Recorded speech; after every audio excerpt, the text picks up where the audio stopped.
Cash flow from financing activities এর একটা অঙ্ক করবো আমরা। Cash flow from financing activity মানে হচ্ছে শেয়ার, ডিবেঞ্চার, বন্ড ইস্যু করে আমি টাকা পাবো, আর শেয়ার, ডিবেঞ্চার, বন্ড ইত্যাদি শোধ করে যদি টাকা শোধ করতে হয়, এর মাঝখানে আমাকে ডিভিডেন্ড দিতে হতে পারে।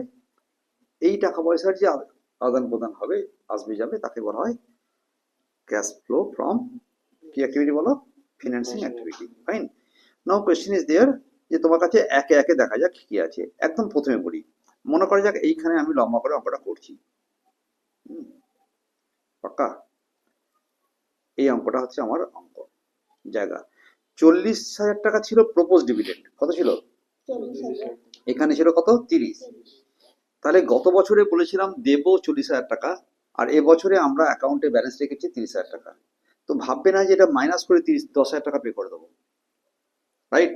একদম অন্যরকম কথা, ওই জন্যই অঙ্কটা করছি। প্রপোজ ডিভিডেন্ডের ওপেনিংটা, যেটা ওপেনিং আছে না, সেটা মনে করো গত বছরে যা প্রপোজ করা হয়েছে তাই বছর পে করা হয়েছে। গত বছরের প্রপোজ বছরের পে করা হয়েছে। তাহলে ডিভিডেন্ড পেড, ফার্স্টে কি লিখলাম? Dividend paid. কোন ডিভিডেন্ডটা পেড করেছি? এইটা না এটা?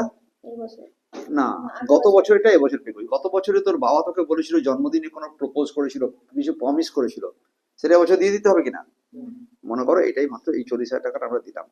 ডিভিডেন্ড পে করলে টাকা ব্র্যাকেট হয়ে গেল, মাইনাস বেরিয়ে গেছে। ইকুইটি শেয়ার ইস্যু হয়েছিল 6 লাখ টাকা, প্লাস না মাইনাস? প্লাস 6 লাখ টাকা আমরা এসছে, রাইট? 10% ব্যাংক লোন রিপেড করেছিলাম। 10% ব্যাংক লোন রিপেড ওয়াজ 2 লাখ রুপিস। 10% bank loan রিপেড। আচ্ছা, 2 লাখ টাকা লোন শোধ করেছে, এইটাই ভাষা বলছে। এই নয় যে লোন, চলো এই টাকা শোধ হয়ে গেল, রাইট? ডিভিডেন্ড পেড করেছিলাম, বলো কোন ডিভিডেন্ড? ওমা, এটা তো আপনি অলরেডি বলে দিয়েছি। এটা না বললেও আমাকে, আমি মনে করতাম গত বছর এটা এবছর পে করেছি। আর বলেছি বলে সেটা তো নিশ্চয়ই করতাম। তাহলে আলটিমেটলি আমার কাছে এখানে একটা কথা ছিল, 10% ব্যাংক লোন, তো মানে ব্যাংক লোনের সঙ্গে 10% ইন্টারেস্ট দেওয়ার কথা। তাহলে এখানে ইন্টারেস্ট পেড বলে কিছু লিখতাম তো আমরা, কিন্তু আমার জানা নেই যে ব্যাংক লোনের ওপেনিং কত ছিল আর ক্লোজিং কত ছিল, শুধু রিপেডটা দিয়েছে, তাই এটা করা গেল না। আবার বলি, ভেতরে পার্সেন্টেজ থাকলে you have to pay some amount of interest to the loan giver, fine. But তার জন্য জানতে হতো যে ওপেনিং লোন অ্যামাউন্ট জানতে হতো। That is not given, so the some is over, only this much.